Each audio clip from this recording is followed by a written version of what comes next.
नमस्कार दोस्तों। राजस्थान जलवायु के टॉपिक की श्रृंखला में पिछली वीडियो में हमने चर्चा की थी कि कोपेन का वर्गीकरण किस प्रकार से किया गया है और उसके अंदर जो जो सेक्टर शामिल होते हैं उनको कैसे याद किया जाता है। उसी के क्रम में आगे बढ़ते हुए अपन थार्नब्रेड का वर्गीकरण याद करेंगे बहुत ही आसान तरीके से। जैसे आपको कोपेन का वर्गीकरण याद हुआ था वैसे आपको थार्नब्रेड का वर्गीकरण भी याद रह जाएगा। देखिए, थार्नब्रेड के वर्गीकरण के लिए हमने पहली वाली वीडियो में भी ये चर्चा की है कि उसके और कोपेन के वर्गीकरण के अंदर जो मुख्यतः भिन्नता थी वो यही थी कि इन्होंने वाष्पीकरण की मात्रा को सम्मिलित किया था। जब वाष्पीकरण की मात्रा को इन्होंने सम्मिलित किया तो हुआ क्या, इनके नज़रिए से जो उन्होंने ये वर्गीकरण किया है ये एक तरीके से न्याय हो रहा है कि राजस्थान के अंदर कौन से ज़िले के अंदर कौन सा प्रदेश में इसको बांटा गया है। क्योंकि जो राजस्थान के दो ज़िले हनुमानगढ़ और गंगानगर उनके अंदर वनस्पति ज़्यादा होने की वजह से थोड़ा सा क्या है कि वाष्पीकरण कम है, इसकी वजह से उनको आप शुष्क में नहीं शामिल करके एक अलग ग्रुप में शामिल किया है। तो इसी पे चर्चा अपन करने वाले हैं। और इसको वैसे एक ख़ास बात और भी है, थार्नब्रेड के वर्गीकरण को सबसे ज़्यादा मान्यता मिली थी क्योंकि इन्होंने वर्षा की मात्रा और वनस्पति के अलावा वाष्पीकरण की मात्रा को भी ध्यान में रखते हुए इसका राजस्थान का वर्गीकरण किया। तो ठीक है दोस्तों, थार्नब्रेड के वर्गीकरण के लिए अपने को जैसे उसमें अपन ने याद रखा था ब्लैक एंड वाइट बस कब आएगी, इसके अंदर भी अपन एक ट्रिक याद रखेंगे। ट्रिक से समझ लो चाहे आप कैसे समझो, वो रखेंगे आपको याद डीबी डाका जैसे भी आपको ठीक लगे। अब ये आप कहोगे इसमें तो 3 है, आपने बोला था कि थार्नब्रेड 4 है। बिल्कुल थार्नब्रेड 4 है, जो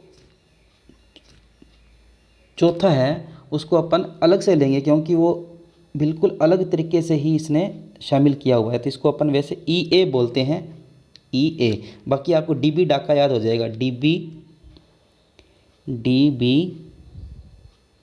डाका, ठीक है।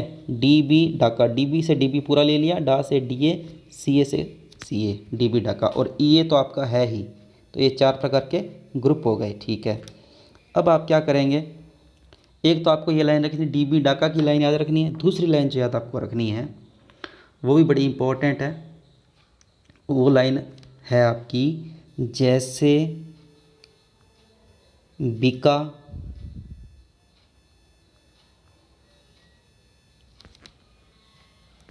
आज डांगर। देखिए, डांगर पशु को कहते हैं वैसे, जैसे बिका आज डांगर, ये लाइन आप याद रखिए, ठीक है। तो आपके सामने हमने 2 लाइनें याद करवाई हैं। पहली लाइन है आपकी डीबी ढाका, वो तो आपको याद रखनी है। उसके अलावा आपकी लाइन है जैसे बिका आज डांगर, और ई को तो अपन अलग से याद रख लेंगे। देखिए, इस चीज़ का सबका एक्सप्लेनेशन अपन अभी करते हैं। एक नक्शा बनाते हैं राजस्थान का जिसके अंदर आपको थार्नब्रेड का वर्गीकरण बड़ी अच्छी से समझ में आएगा, ठीक है। तो ये लीजिए, सबसे पहले अपन राजस्थान का एक रफली मैप बना लेते हैं।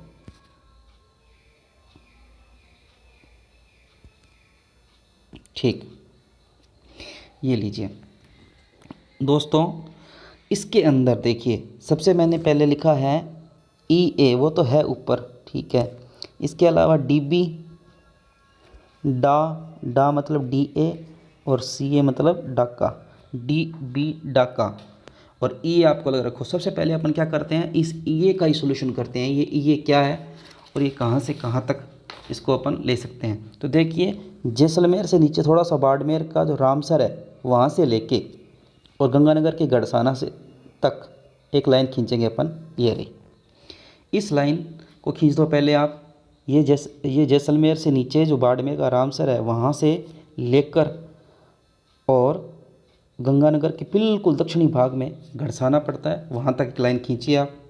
उसके बाद आप दूसरी लाइन खींचेंगे बीकानेर के कोलायत से, ये कोलायत लगभग यहाँ पड़ता है, बीकानेर के कोलायत से अलवर के तिजारा तक, ये रही, ठीक है। अब ये एक लाइन ही हो गई। अब एक लाइन और खींचो आप उदयपुर के कोरड़ा से लेके और बिल्कुल 12 के अंत तक। तो देखिए, ये 4 लाइनें आपके सामने आ गई। पहली लाइन अपने ने बाड़मेर के रामसर से लेके गंगानगर के गढ़साना तक, ये जो गंगानगर का दक्षिणी भाग है, और जैसलमेर पूरा आता है इसके अंदर, और बाड़मेर का उत्तरी हिस्सा वहाँ से लेके पूरी लाइन खींची। उसके बाद में एक लाइन अपन ने कोलाहत से लेके अलवर के तिजारा तक खींची, और एक लाइन अपन लास्ट जो तीसरी लाइन है वो उदयपुर के कोटड़ा से लेके 12 के बिल्कुल मांगरोल एक तहसील पड़ती है उस तक खींची। अब देखिए आप ध्यान से, अब इसके अंदर अपन डीबी डाका भरेंगे पहले, क्योंकि ट्रिक अपनी क्या है, डीबी डाका की है। तो DB और ये इसको मैं नीचे लिख रहा हूँ CA, डीबी डाका, और बचा ला पीछे EA, तो EA को अपन यहाँ लिख देंगे। देखिए दोस्तों, अब आपको इसमें ध्यान से समझ में आ रहा होगा कि EA का मतलब है, EA एक प्योर शुष्क इलाका माना जाता है एक तरीके से, तो EA को आप शुष्क भी कह सकते हो, प्योर। फिर DB है वो अर्ध शुष्क है, ठीक है, और फिर DA वो आप उसको आर्द्र कह सकते हैं, वो सेम ही रहेगा जैसे कोपेन का था। और CA के बाद में आप इसको आर्द्र कहें और DA को आप उप आर्द्र कहें, ठीक है। अब ये पिछले दिनों एक क्वेश्चन पूछा गया था इसके संबंधित कि निम्न में से थार्नवेट का अनुसार सबसे बड़ा जलवायु प्रदेश कौन सा है, तो इसके हिसाब से अपना DA आंसर होगा। देखिए ध्यान से, आप सबसे बड़ा एरिया DA ही ले रहा है। अब ये क्वेश्चन और पूछे जा रहे हैं कि इनके कौन से ज़िले प्रतिनिधित्व करते हैं। देखो वैसे तो आपको नक्शे में देखने से पता चल रहा है कि जो ज़िला सेंटर में आएगा बिल्कुल वही उसका प्रतिनिधित्व करेगा। वैसे आपको ज़िले के बारे में अगर ज़्यादा नॉलेज रखना है कि आपको कोई ज़िला किसी भी आपको याद रहे कोई भी बिना कोई तरीके से, तो आप एक अलग से वीडियो बनाई हुई है ज़िलों के बारे में, 33 ज़िलों को कैसे भरा जाए, आपको एकदम बिल्कुल हमेशा के लिए याद रखे जाएंगे ज़िले किस प्रकार से कहाँ हैं, तो उसके लिए आप वीडियो देख सकते हो। वो वीडियो मैं आपकी लिंक दे दूँगा इस वीडियो के अंदर। तो EA के अनुसार देखा जाए तो बिल्कुल सेंटर में ज़िला है। वैसे भी अपने इसकी ट्रिक लिखी थी, जैसे बिका आज डांगर, ऐसे डांगर समझ लो आप, जैसे भी आपको ठीक लगे। ये देखिए जैसे का मतलब जैसलमेर, तो EA के लिए जैसलमेर हो गया, बीकानेर हो गया DB के लिए, और DA के लिए हो गया अजमेर, और ये CA के लिए हो गया डूंगरपुर। देखिए दोस्तों, आजकल काफ़ी प्रश्न इन चीज़ों से पूछे जा रहे हैं। ये पूछ लेंगे कि DA का प्रतिनिधित्व कौन सा जिला करता है, तो सिंपल सा आंसर अपने पास अजमेर होगा।